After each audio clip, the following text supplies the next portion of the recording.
सिर्फ 2 दरवाजे और उस दुष्ट दैत्य त्रैलोक्यसुर का अंत। इधर विभित्सना 5 दरवाजों को सफलतापूर्वक पार करती हुई छठे दरवाजे की तरफ बढ़ रही थी। दूसरी तरफ दैत्य त्रैलोक्यसुर इस बात से बिल्कुल बेखबर था। वो तो बस रानी त्रिलोचना द्वारा भेजी गई कुंवारी लड़कियों का लुत्फ उठाने में मग्न था और ख्वाब देख रहा था कि जल्दी ही वो राजकुमारी रुद्रलेखा की बलि देकर तीनों लोकों पर राज करने वाला सबसे शक्तिशाली असुर बन जाएगा। वो काली अमावस की अशुभ रात्रि आने में सिर्फ 2 ही दिन शेष बचे थे। अरण्यपुर की जनता त्राही त्राही कर रही थी, क्योंकि रानी त्रिलोचना अब बेखौफ होकर प्रजा पर अत्याचार कर रही थी।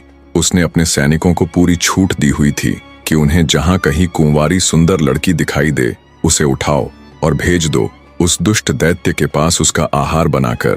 रानी त्रिलोचना को पूर्ण विश्वास हो चुका था कि राजकुमारी रुद्रलेखा के साथ साथ महासेनापति विभित्सना भी अब तक मर मिट चुकी होगी। उधर उस दुष्ट दैत्य त्रैलोक्यसुर के साए में रहते हुए राजकुमारी रुद्रलेखा का एक एक पल सदियों के बराबर बीत रहा था। पर अब भी उसके अंदर कहीं किसी कोने में ये आस बची थी कि उसकी सखी विभित्सना कैसे भी करके उसे इस दुष्ट दैत्य के चंगुल से छुड़वा लेगी। पर हर गुजरते पल, हर गुजरते क्षण, हर गुजरते दिन के साथ उस बेचारी की उम्मीद दम तोड़ती जा रही थी। 5वें दरवाजे को पार कर विभित्सना छठे दरवाजे के पास जाकर भी अपने वही शब्द दोहराती है, पता जादुई दरवाजे, क्या है तेरी गुत्थी? कोई सवाल जवाब या फिर अन्य कुछ।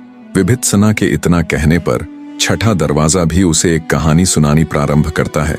सुनो लड़की, ये कहानी एक ऐसे दुखियारे पति की है जिसकी पत्नी अत्यंत ही रूपवान थी।